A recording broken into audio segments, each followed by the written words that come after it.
किसी ने ठीक ही कहा है कि जिंदगी का रोना भी कोई रोना है। जिंदगी रोकर काटो या हंसकर, वो तो कट ही जाती है। सुख और दुख जिंदगी के खेल हैं। इन्हें खेल की तरह खेलते हुए चलने का नाम ही जिंदगी है। अगर दुखों को नज़रअंदाज न किया जाए तो जीना मुश्किल हो जाता है। दुख का प्रत्यक्ष रूप इतना बड़ा दिखाई देता है, दरअसल वो अंदर से उतना ही खोखला और कमजोर होता है। अगर विचारों को मजबूत बनाकर रखा जाए तो दुख हवा के झोंके के साथ गायब होने वाले पानी के बुलबुलों की तरह ही होता है। दुख, तकलीफ, आपदाएं इंसान की जिंदगी के साथ जुड़ी हुई ऐसी अप्रासंगिक घटनाएं हैं जो क्षति पहुंचाकर हमें विचलित कर देती है। कभी कभी तो अविवेकी इंसान सहन शक्ति के अभाव में अपने होश खो बैठता है।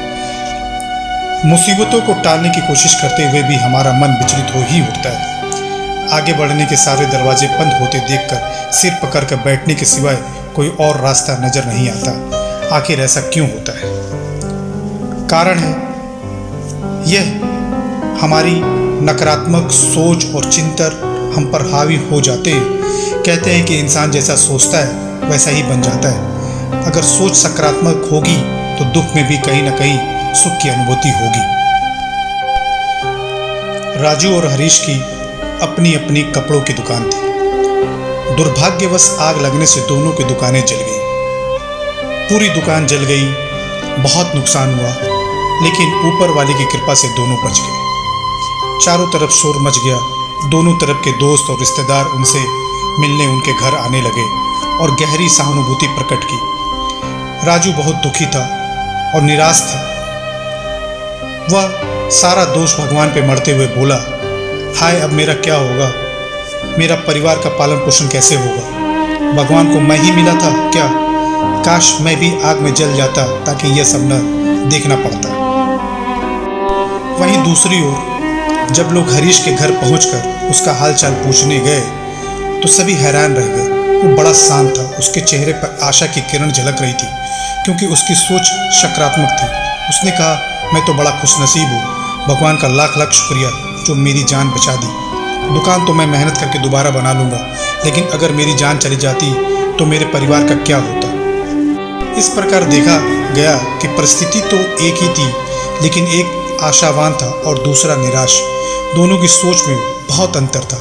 यह ठीक है कि हम अपनी परिस्थितियों और घटनाओं को नहीं बदल सकते, लेकिन दृष्टिकोण बदलना तो हमारे हाथ में ही है।